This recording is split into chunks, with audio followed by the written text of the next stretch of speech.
Come on into the bathroom. It's time for a bathroom movie review.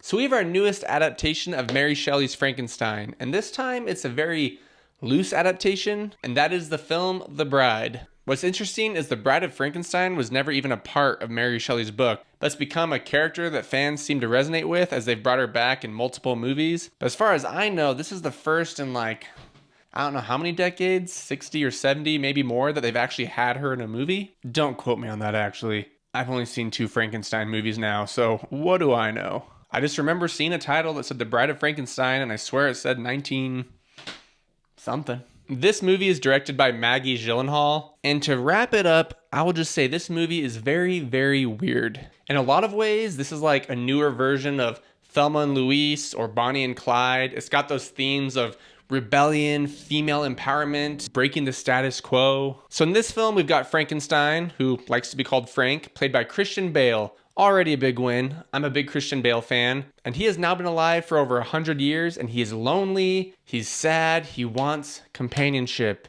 He wants love. So he finds a new mad scientist, this time a female, dig up a body, and this becomes the bride, played by Jessie Buckley. Jessie Buckley also plays Mary Shelley. We'll get to that later. There's kind of a weird thing going on with Mary Shelley and the bride and some connection. Basically, in this movie, I don't know how to explain the rest of the premise because it's kind of all over the place. We see the bride and Frank run off, cause some trouble, fall in love, unintentionally cause chaos because they look like monsters. And on the back end, we have a detective played by Peter Sarsgaard and his assistant, who is played by Penelope Cruz. Haven't seen her in a while. Haven't seen her in much, actually, since 20 or 30 years ago. And they're trying to find them, chase them down. Jake Gyllenhaal's in it for a minute because, Maggie's got to keep her brother in there. So, as I said, this movie is just weird. It's strange. And I'm not saying that in a bad way.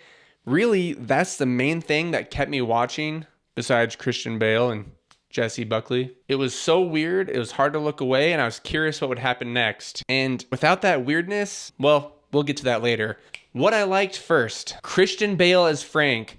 I was curious why he even took this role, just because it's so out there. But he said he was very excited to have a new, fresh take on Frankenstein's monster. He wanted to portray the monster as more innocent, tender, compared to the violent, destructive force that he often is in media. And he killed it, no pun intended.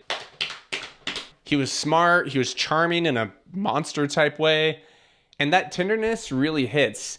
When they're about to pump life into the bride and bring her back, Frankenstein opens the body bag and sees her face and kind of backs up and just starts looking really nervous. And he says to the doctor, "We got to get someone else. She's too pretty."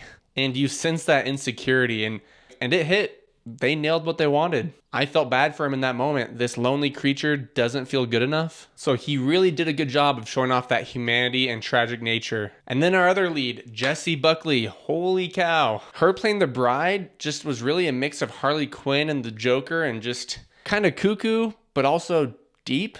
And just like Frank, this character is tortured. She wants to be free. She's confused. What's my name?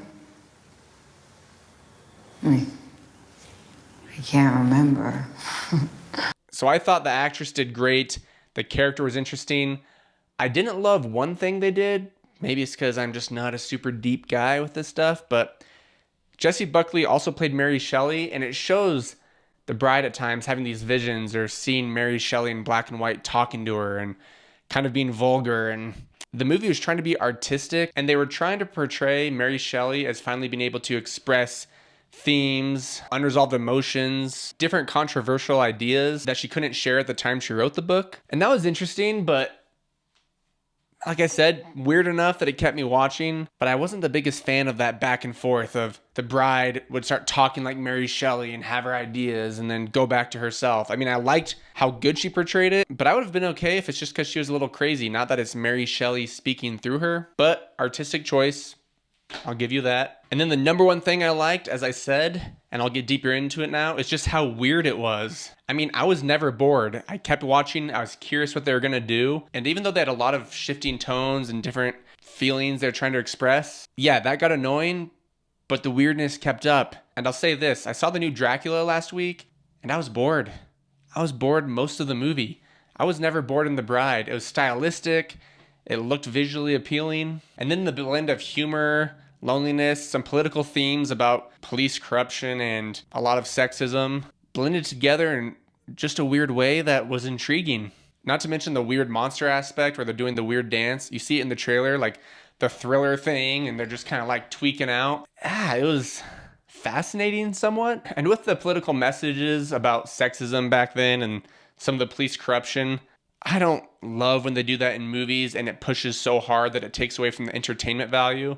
But this movie is one of the ones that did it right. It didn't take away from the story. It was just elements to show you what these characters' experiences were. And, sometimes there are corrupt policemen and this gang mafia lord pays them all off. So they did it in a way that worked really well and did not take away from the story. As for what I did not like, at the risk of sounding hypocritical, because I said all the shifting tones did make it weird, well, all the shifting tones also made me not like it at times. It was just hard at times to get the overall message. Like, they're trying to do so many different things. They're sharing this love story of monsters. Then the bride inspires people to revolt unintentionally. But the blend with romance and the gothic horror style in there just felt kind of messy. Stylistically, I loved it. The period pieces, the sets were awesome. And once again, it was weird enough that I kept watching. The other thing that I think really worked against this movie that could have been a lot more interesting was they just kept throwing in these random characters that you'd go, oh, okay, like, where are you going with this person? And they'd make them seem interesting and like they're gonna really add to the plot and the story. And then they just kind of don't do anything with them.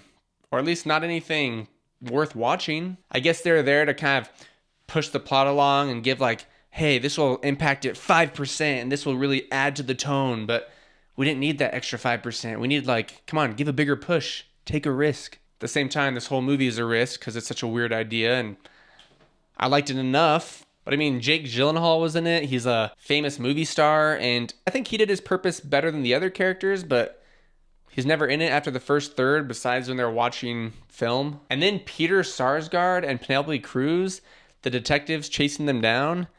It's almost like they just had them there to really push the message of, yes, the world was sexist.